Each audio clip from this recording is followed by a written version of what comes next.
11:12 in the morning. Thank you for joining us live for OTR with Congressman McGovern this morning. Congressman, a list of some of your Capitol Hill colleagues from both parties trying to benefit from this pandemic is just beginning to emerge. What's your reaction when you heard about this?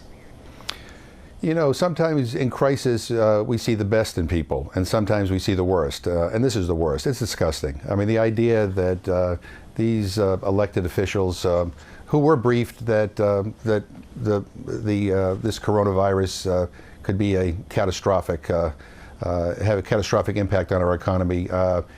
And, you know, they went and they made money off of it. And at the same time, they were reassuring their constituents that everything was fine. I mean, it's disgusting.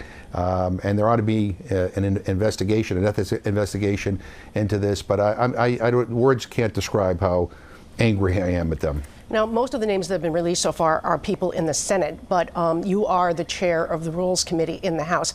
If this happened in the House, do you think that members will either House or Senate need to be reprimanded or even more severe actions required? I do. I do. I think this is a serious breach of the public trust, and there ought to be an ethics investigation at a minimum to look into see whether there's any criminality in what they did.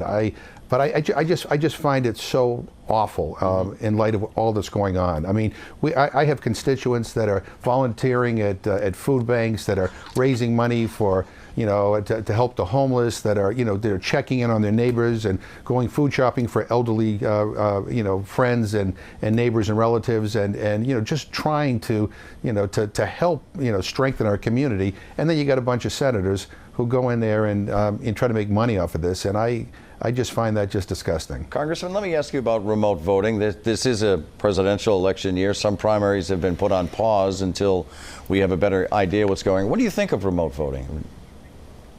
Well, the Speaker of the House has tasked me with trying to figure out how we deal with voting at this moment. Look, we want to be safe, but we also have to do our work. You know, remote voting sounds simple, but it's complicated.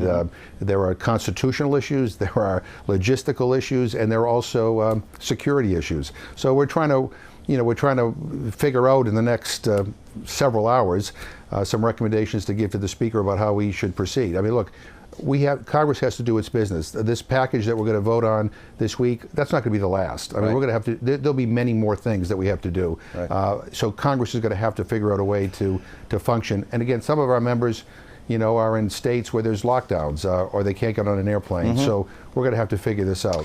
And finally, you know, we hear the term flatten the curve. We want to flatten the curve before we can begin to return to some kind of a level. We're putting a graphic on our air right now, Congressman. I know you can't see it, but as you look at it, when, you know, everyone's trying to think when could happen. You know, you don't want to have, for viewers at home, you don't want to have that spike you see in the red. You want to have a progression like you see in the blue.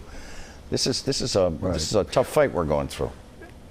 No, it is. But the best way to flatten the curve is to listen to the medical experts and the scientists. And the best way to flatten the curve is to stay home and you know, and stay away from crowds and just to practice common sense here.